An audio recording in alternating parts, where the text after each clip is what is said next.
नमस्कार, आप देख रहे हैं ई न्यूज राजस्थान और मैं हूं रिया जोशी। जब सत्ता की चकाचौंध में आंखें चौंधिया जाए और कुर्सी पर बैठने वालों को अपनी कुर्सी इतनी प्यारी लगने लगे कि उन्हें पत्रकार से भी जलन होने लग जाए, तब समझिए लोकतंत्र की रीढ़ की हड्डी हिलने लगी है। मालपुरा में आज वही हुआ। पत्रकारों ने ना नारे लगाए, न सरकार के खिलाफ चीख पुकार की। उन्होंने बस अपने मुंह पर काली टेप लगाई और कह दिया, अब हमारी चुप्पी बोलने लगी है। डिगी लखी मेले की कवरेज करने पहुंचे वरिष्ठ पत्रकार राजकुमार पारासर से कंट्रोल रूम परिसर में बैठे होने की जरूरत हो गई। बस फिर क्या था, डिगी के नायब तहसीलदार और कार्यवाहक ईओ श्री हंसराज चौधरी जी ने पत्रकार को वहीं खड़े खड़े कह डाला, ये जगह आपकी नहीं है, ये एसडीएम साहब की है, उठ जाइए। और जैसे ये काफी नहीं था तो उन्होंने जोर दिया, आपकी शिकायत करूंगा। वाह, अफसर साहब को पत्रकार का बैठना तो अखर गया, लेकिन वही कुछ युवा जब वीडियो रील बनाकर सोशल मीडिया पर डाल रहे थे तो उन्होंने अपने आंखें मूंद ली। शायद कैमरा सेफ तब तक अच्छा होता है जब तक वो सरकारी तस्वीर उतारता है, सवाल नहीं।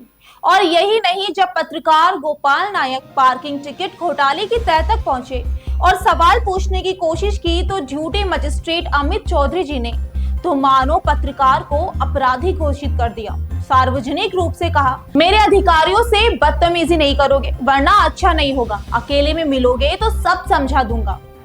अब ये अकेले मिलने का टोन बहुत कुछ कह जाता है। क्या अब पत्रकारिता भी प्रशासन से परमिशन लेकर होगी? सवाल पूछना भी अब गुस्ताखी हो गई। इन्हीं घटनाओं के खिलाफ आज मालपुरा में पत्रकारों ने व्यास सर्किल पर एक मौन प्रदर्शन किया, लेकिन ये मौन कोई साधारण मौन नहीं था।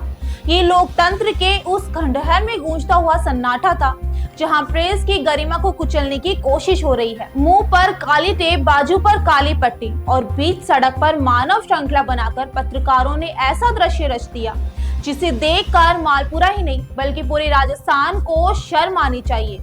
जब कलम चलाने वाले हाथ चुप हो जाए तो समझ लीजिए अन्याय अपनी सारी हदें पार कर चुका है। बाद में पत्रकारों ने एजीएम विनोद कुमार को मुख्यमंत्री के नाम ज्ञापन सौंपा। ज्ञापन में न सिर्फ घटनाओं का जिक्र किया गया बल्कि आईपीसी की धाराओं 503, 504, 506 के तहत कार्रवाई की मांग भी की गई।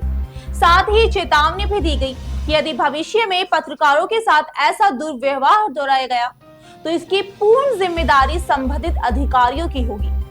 पत्रकारों ने ये भी मांग की कि राजस्थान में तत्काल प्रभाव से पत्रकार सुरक्षा कानून लागू किया जाए, जैसा कि महाराष्ट्र और छत्तीसगढ़ जैसे राज्यों में पहले ही लागू है, जहां अफसर कहते हैं मेरा कोई कुछ नहीं बिगाड़ सकता, मेरे ऊपर बड़े लोगों का हाथ है। वहीं पत्रकार आज कह रहे हैं, हम कलम चलाना जानते हैं लेकिन जरूरत पड़ी तो सड़क भी जाम करना जानते हैं। और सबसे खास बात, इस आंदोलन को अब समर्थन मिल रहा है। जार सहित कई संगठनों ने समर्थन दिया है, बल्कि जयपुर में बैठक बुलाकर अगली रणनीति पर चर्चा की घोषणा भी कर दी है। अब ये सिर्फ मालपुरा का मामला नहीं रहा, अब ये पत्रकारिता की अस्मिता और अस्तित्व की लड़ाई है। ये कलम की चेतावनी है कि अगर हमें फिर अपमानित किया गया तो हम सिर्फ खबर नहीं बनाएंगे बल्कि तूफान बनाएंगे।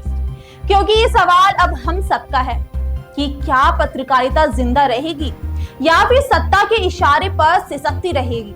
सवाल उठाइए, क्योंकि जब सवाल मरते हैं तो सिर्फ लोकतंत्र नहीं मरता, इंसानियत भी मर जाती है।